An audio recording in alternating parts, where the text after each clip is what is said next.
The Lost Key Part 4. The City of Glass and Bone. The air in the interstitio tasted of copper and static electricity, like the moment before a lightning strike, stretched out into an eternity. Julian Mercer lay on his back, staring up at a sky that was not a sky. It was a ceiling of inverted skyscrapers, a dizzying reflection of the city he knew, hanging like stalactites made of concrete and light. Rain fell upward, vanishing into the gray mist that swirled around the spires beneath or above him. He gasped, his lungs burning with an atmosphere that was too thin, too pure. He tried to push himself up, and the sound of heavy clockwork clicking echoed in the silence. He looked at his right hand. It was no longer flesh. From the elbow down, his arm was a masterwork of matte black iron and polished brass. The skin was gone, replaced by segmented plates that slid over one another with the fluidity of mercury. Where his palm should have been, the gyroscope from the key was embedded, spinning slowly, glowing with a soft, bioluminescent blue light. "Don't fight it," a voice whispered. Evelyn Hartwood was sitting a few feet away, her knees drawn to her chest. She looked terrified, her clothes torn and wet from the river, but her eyes were fixed on his arm with a mixture of horror and reverence. "What is this?" Julian's voice was hoarse. He flexed his metal fingers. They didn't feel numb. He could feel the cold of the strange, glass-like floor beneath him. He could feel the air currents, but the sensation wasn't tactile. It was data. He was reading the structural integrity of the reality around him. "Integration," Evelyn said, standing up shakily. "The key isn't a tool, Julian. It never was. It's a prosthetic for a god. Vane didn't build the keys to open doors. He built them to open potential." Julian stood up. His balance was off. The metal arm was heavy, dense as a collapsed star. He looked around. They were standing on a vast, translucent platform floating in a void. Around them, staircases spiraled into nowhere. Doorways hung in empty space, opening onto brick walls or waterfalls. "Where are we?" Julian asked. "The blueprint," Evelyn said, gesturing to the impossible city around them. "This is the space between the walls, the interstitio. When Vane built the city, he didn't just lay bricks. He created a shadow structure to hold the reality together. This is the scaffolding of the world." Julian looked at the inverted city above. It was beautiful and terrifying. He could see the Vane building, the iron spire, stretching down toward them like a dagger. "We have to get back," Julian said. "Frost is still out there. If he cracks the pump room—" "He won't," Evelyn interrupted. "Not yet. Time moves differently here, but we can't stay. If we stay too long, we become part of the architecture. We turn into gargoyles." She pointed toward a distant structure, a massive circular rotunda that seemed to be the only thing anchored to both the floor and the ceiling. It was a hub, pulsing with the same blue light as Julian's arm. "The architect's study," she said. "The center of the web. If there's a way out, it's there."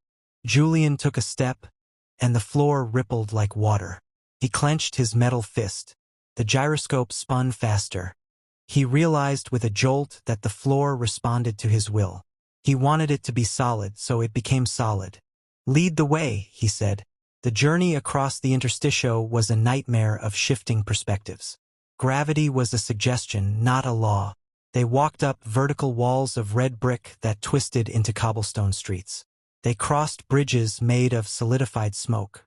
As they walked, the silence of the place began to bleed away, replaced by a low, murmuring sound. "Do you hear that?" Julian asked, pausing near a floating archway. "Hear what?" Evelyn asked. "Voices. Millions of them." Julian pressed his metal hand against the archway. The vibrations traveled up his arm, bypassing his ears and resonating directly in his skull. "Meeting is at 5. Where did I leave my keys? I love you. I hate this job. Turn left at the corner." "It's the city," Julian whispered, pulling his hand back. "It's the thoughts of the people in the real city. This place, it amplifies them. It holds the psychic weight of 8 million people." Vane believed that cities were living organisms, Evelyn said, keeping her eyes on the destination. He believed that if enough people dreamt of a building, the building would manifest. He built this place to channel that energy, to keep the city from dreaming itself into chaos. They reached a gap in the path. A chasm, seemingly infinite, separated them from the rotunda. Floating in the void between were massive, drifting blocks of limestone, like asteroids. "We have to jump," Evelyn said, gauging the distance. "The gravity is lower here. We can make it." Julian looked at the gap. It was 50 feet to the first block. "No," Julian said. He looked at his arm. The blue light was pulsing in rhythm with his heartbeat. "I don't have to jump. I'm the architect." He raised his arm toward the void. He closed his eyes and visualized a bridge. He didn't imagine a steel bridge or a stone one. He imagined the concept of connection. The gyroscope whirred. The segmented plates on his arm shifted, vents opening to release plumes of white steam. A beam of coherent blue light shot from his palm, striking the emptiness. Matter began to coalesce. Dust motes, light, and shadow swirled together, hardening into a translucent walkway of glass. It extended from their feet, growing rapidly across the chasm. "My God!" Evelyn breathed. Julian opened his eyes. He felt drained, as if he had just run a marathon, but the bridge held. "Walk," he commanded. They crossed the bridge of light. Beneath them, the void churned with gray clouds. Julian felt a strange connection to the structure he had created. It wasn't just magic. It was math. It was the manipulation of the underlying code of reality. They reached the rotunda. It was a massive library similar to the one in the real world, but infinite. The shelves spiraled up into the darkness, filled not with books, but with glowing glass spheres. In the center of the room sat a desk, and behind the desk sat a man. He was not a ghost. He was constructed of clockwork and light, a three-dimensional projection that flickered with static. He wore a 1930s suit, and his face was sharp, intelligent, and infinitely sad. "Elias Vane," Julian said. The figure didn't look up from the blueprints on the desk. "You are late, Mr. Mercer. The pressure valves are critical." "You know who I am?" Julian approached the desk. "I know the key," the projection said. "I built it to find a successor. It seems it has chosen a watchmaker. Fitting. The universe is, after all, just a very complex timepiece." "We need to get back," Evelyn said, stepping forward. "Caleb Frost has breached the lower tunnels. He's trying to seize the machine." Vane's projection finally looked up. His eyes were holes of blue light. "Frost?" Vane spat the name. "A brute. A man who thinks power is something you take. Power is something you maintain." Vane gestured to the glass spheres on the shelves. "These are the possibilities. Every decision made in the city creates a branching path. The architect's job is to prune them, to keep the timeline straight. If Frost takes control, he will not prune. He will let the weeds grow until they choke the reality. The city will shatter." "How do we stop him?" Julian asked. "He has an army. I have a metal arm." "You have the pen," Vane corrected. He pointed to Julian's arm. "You can rewrite the local laws of physics, but only if you are willing to pay the cost." "The blood price?"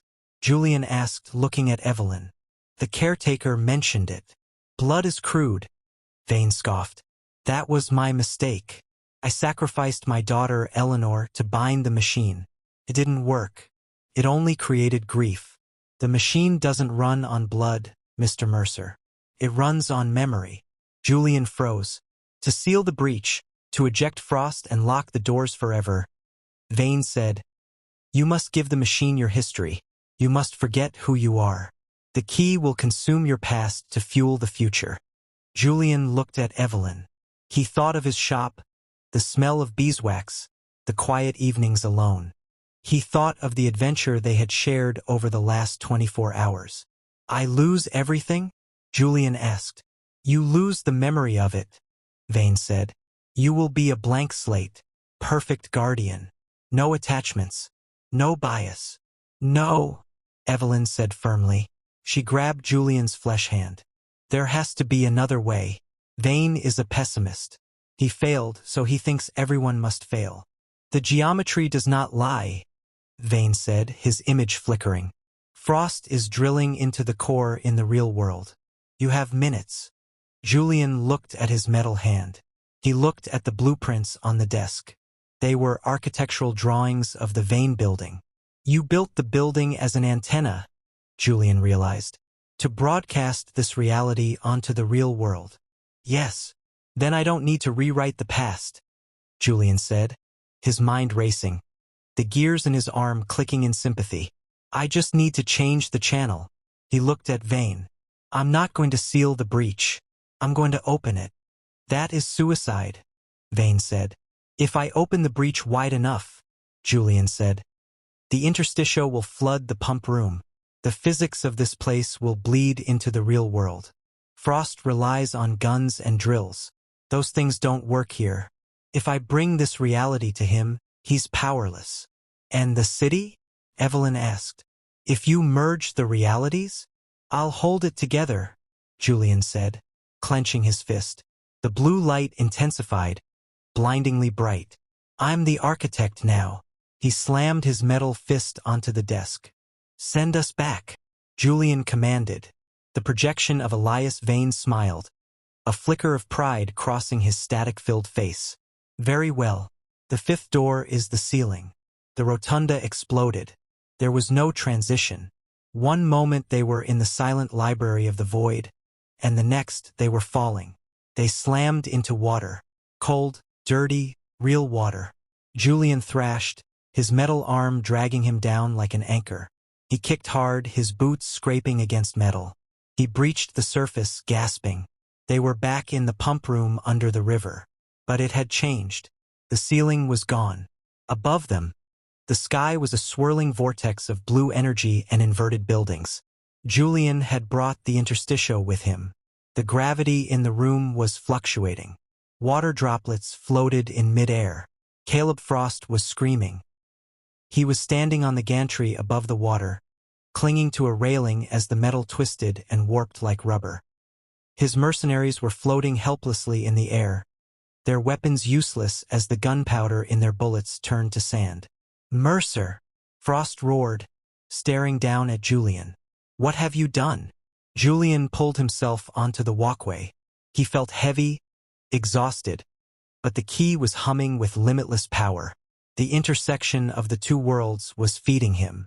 I changed the rules, Julian said. His voice was amplified, echoing with the authority of the void. He raised his metal arm. He didn't fire a beam. He simply reached out and grabbed the space between him and Frost. He clenched his fist. The metal gantry groaned.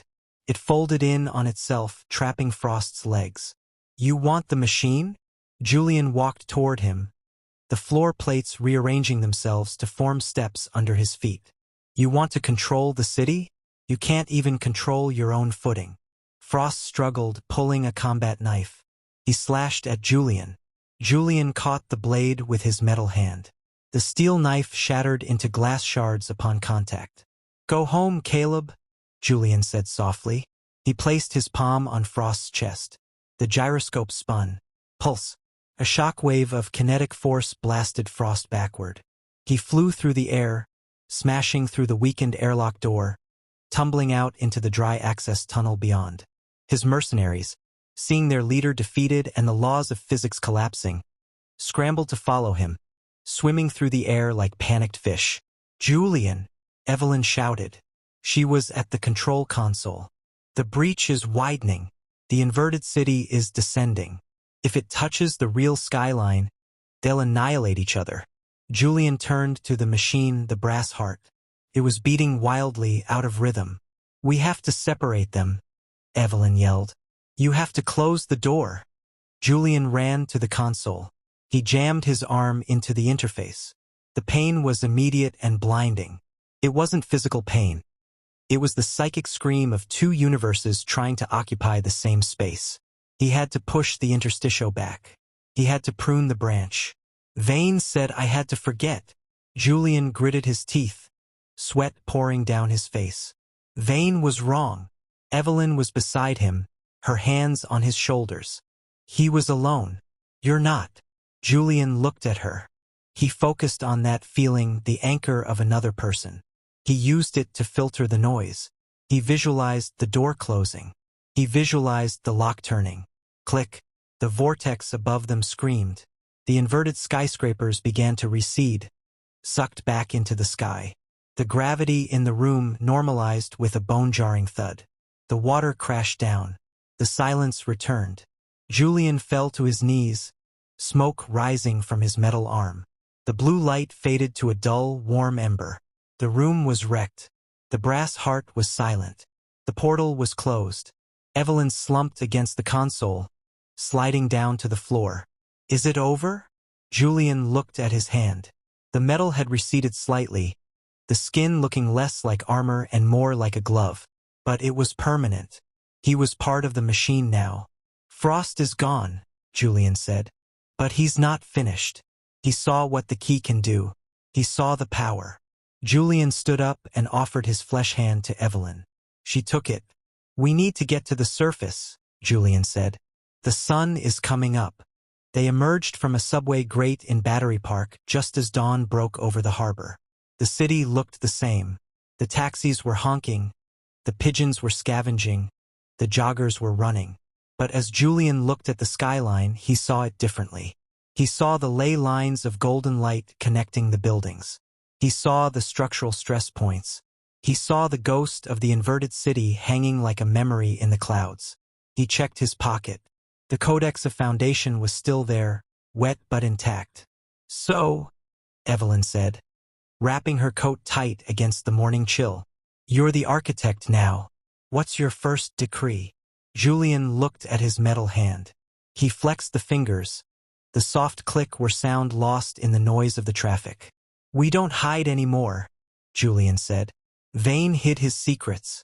He buried them so deep they rotted. We're going to find the rest of the doors. There's a fifth one, Evelyn reminded him. The one on the map marked with a question mark. I know where it is, Julian said, looking toward the tallest tower in the financial district. Not the Vane building, but the new monolith being built by Caleb Frost's company. Frost didn't just want the key, Julian realized. He was building the lock. Evelyn followed his gaze. He's building a new receptor. If he finishes that tower, he won't need the interstitio, Julian finished. He'll be able to rewrite reality from the penthouse suite. Julian hailed a taxi. It screeched to a halt. Where to? The driver asked. Julian looked at Evelyn, a grim smile touching his lips. Midtown, Julian said. We have a building to inspect.